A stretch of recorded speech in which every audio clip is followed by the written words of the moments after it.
Tres. Bienvenidas y bienvenidos a nuestro diplomado de procesos participativos con niños y niñas e incidencia en derechos.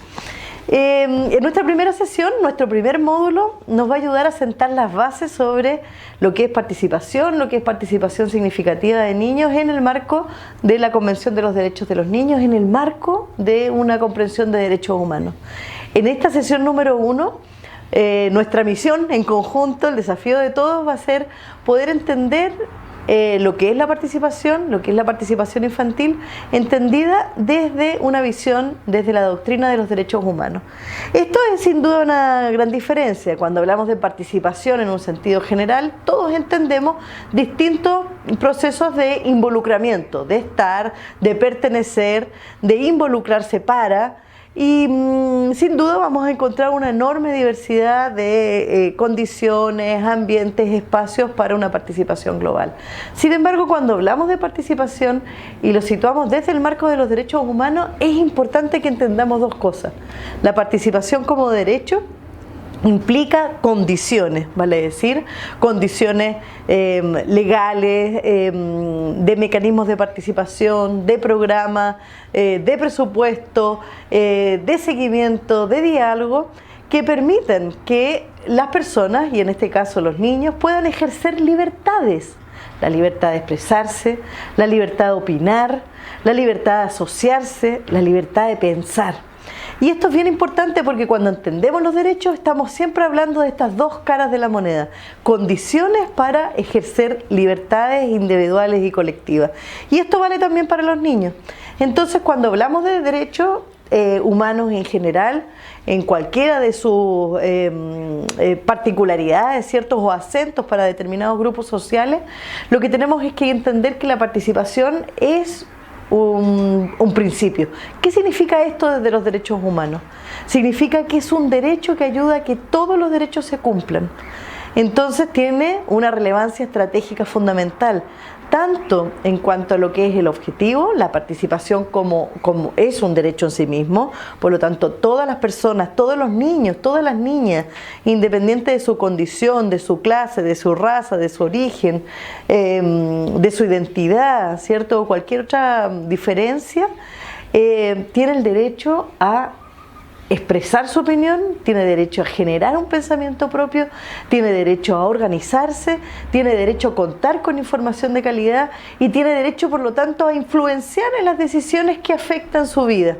Para eso se requieren condiciones sociales, culturales, legales, presupuestarias, ¿cierto? De tal manera que esto sea posible. Cuando hablamos de participación y derechos humanos, además, esto tiene una finalidad estratégica.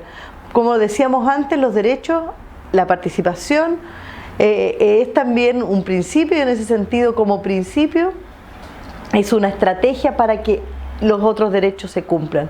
Si tú analizas cualquier derecho, ningún derecho es posible de realizar o de concretizar sin la participación activa de los sujetos, incluidos los niños y las niñas.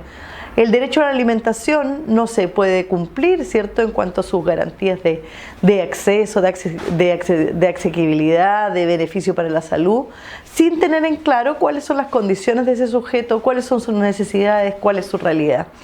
Y esto es bien importante porque en general esto nos ayuda a entender que la participación está asociada con el logro de los derechos. ¿Por qué? Todos los seres humanos tenemos necesidades. Para que esas necesidades puedan ser cumplidas para todos y todas, es importante que entendamos cuáles son las causas que están a la base que impiden que esas necesidades puedan ser suplidas, ¿cierto? Puedan ser satisfechas para todos. Entonces el salto de la construcción entre necesidad y derecho es entender cuáles son las causas que hacen que algunos grupos de niñas y de niñas sufran violencia, que algunos grupos de niños y de niñas estén en condiciones de pobreza y desnutrición, y por lo tanto entender que esas causas que están ahí no son causas, por así decirlas, divinas, sino que son causas que son sociales, que son económicas, que son culturales y que por lo tanto, por en cuanto han sido creadas por las personas, pueden ser transformadas por las personas. Ese proceso de entender que esas causas que generan dolor, que generan vulneración de derechos, pueden ser transformadas, es la base y requiere de un proceso de toma de conciencia, requiere un proceso de colectivización, requiere un proceso de acción y requiere una finalidad. Todo ese proceso es movilizado a través de la participación. Entonces, cuando hablamos de participación de los niños y de las niñas, estamos hablando tanto de un objetivo en sí mismo, que tiene como finalidad que los niños y las niñas sean ciudadanos, actores interesados por la realidad que viven, que enfrentan, y que también entendamos que la participación es una estrategia para que los demás derechos se cumplan. Entonces, vamos a tener la oportunidad de revisar en la presentación, en los documentos base y discutir también en el foro sobre cuál es la relevancia y por qué es importante entender la participación como derecho humano y qué implica esto. Lo que sí tenemos que tener bien en cuenta es que todo este proceso o todos estos elementos que permiten el cumplimiento de los derechos requieren un proceso que tiene características que ayudan entonces a generar un pensamiento propio, generar una posición propia, en tomar decisiones de hacer con otros, que requieren de información adecuada para poder generar una opinión, una posición, un pensamiento, y que es ese proceso, ¿cierto?, de analizar la realidad críticamente, de verla desde una perspectiva particular, de comprometerse con otros para transformarla y de probar y de aprender en la práctica, es lo que va a permitir entonces que la participación cumpla su finalidad en cuanto a transformación social y por lo tanto genere y aporte a la construcción de los derechos. Esto vale también para los niños y vale para los niños de todas las edades. Entonces, te invito a revisar este material que tenemos en nuestra primera sesión y por supuesto nos encontramos en el foro para debatir.